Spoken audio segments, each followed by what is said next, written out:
Hey, I'm Dan Evans. It's my job to bring you the latest news in the morning, and we try to have a little fun with it, too. Working in a newsroom is a pretty good time. Everybody has an active hand of bringing the day's news to our viewers. It's not a task we take lightly, but it's something we all enjoy doing. Every day we have an editorial meeting. The many different components that it takes to put on the news come together, and we discuss the day's activities as well as what to cover for the day. From there, we all go in many different directions to prepare for the show. Gathering news is a really democratic process, which I think is awesome. Everyone's given a unique voice, and so everyone is always expected to have an idea and have an opinion. So often, the news that I pitch or I find interesting is something you hear from a friend or from someone else or whatnot, or you see on Twitter. I think there are so many different ways to evaluate if a story is important. You can look at the number of people it affects, if it's unprecedented historically, if it touches on, if it hits at, a cultural change that has been a long time coming. Those are all things that are really newsworthy and interesting. And then there are other stories that are just really inspiring and exciting and cool and unique and fun. It's not necessarily that it's a grand thing. Sometimes the littlest story will lead to something. I actually have a really fun spot because I get to do different things. And so during the week, I'm a reporter. And so it's my job to keep on top of political events, because that's my main gig, is following that and making sure as a station we're covering the important political stories. And so I try and keep up on that.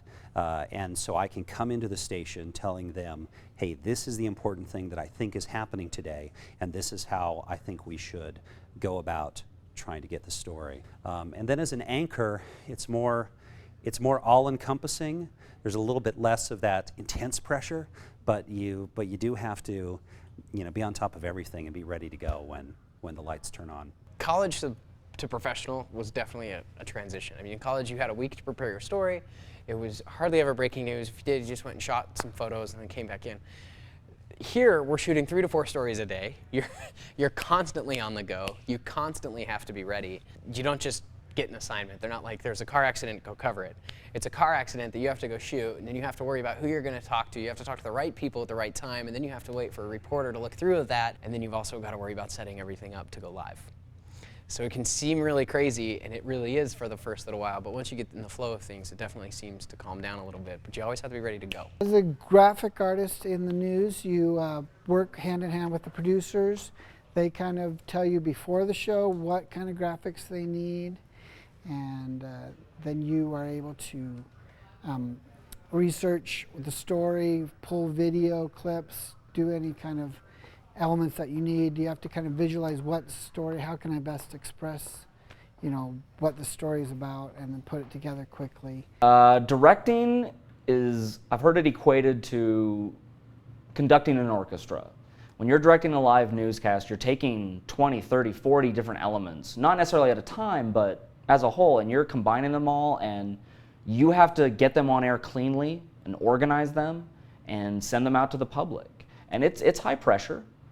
If I screw up, thousands of people see it, and that's fine. I feed off that personally, and I think that's a good trait to have. If you like high pressure, it's, I don't want to scare anyone with that statement. If anything, it should make you interested in it more. And if you are interested with that statement, then this might be an industry for you. It may sound hectic, and a lot of the time it is, but that's kind of what makes it fun. It's a line of work that's the right combination of rewarding and challenging. The news industry is always changing, so it adds a level of freshness you don't get many other places. I was offered a job at a local television station, and although I was studying film, it was still, working with cameras, setting up lights. It was so closely related that I couldn't pass it up. And so I took the job. It was stressful, to be doing a 40-hour-a-week, high-pressure job and still going to school. But it was great experience. I mean, you can't beat on-the-job experience. Yeah, I kind of actually fell into it. I got into TV, and then they needed a graphic artist in the studio, and so I just kind of took that on. When I graduated, I didn't think I was going to stay with graphics. I actually was planning on going with TV, and I started here at Fox 13 as a camera operator, master control, and then a graphics position opened up. I thought, well, I did that in college, so I can try it here, and so I've been doing that for 16 years now. The best thing about being a producer, get lots of control. You get to make a lot of decisions, which is exciting. If you really screw up, it's a bummer. But you definitely get to be a big decision maker, which is really cool.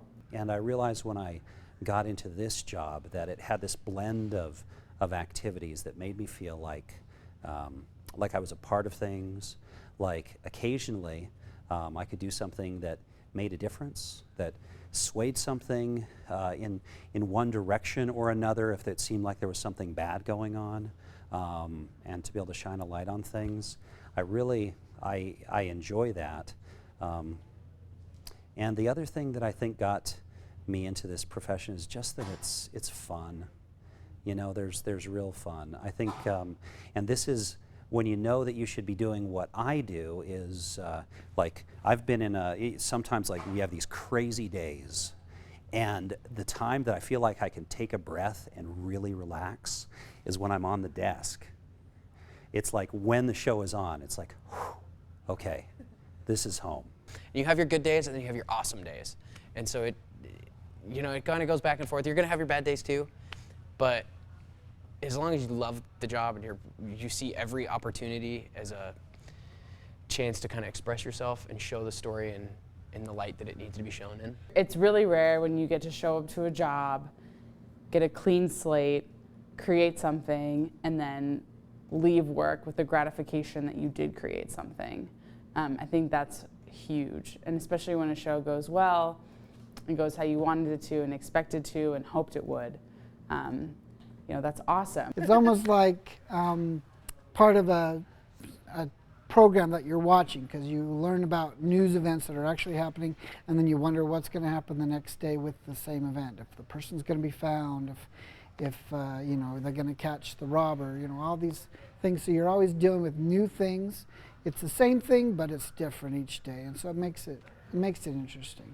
The most challenging thing about producing is the deadlines can wear you down. It can be really stressful, and the hours can be crazy, but that's really all circumstantial stuff. Once you feel confident what you're doing, the stress really diminishes, because you know that for every set of crazy situations you might encounter, you'll have a tool in your toolbox that you can use.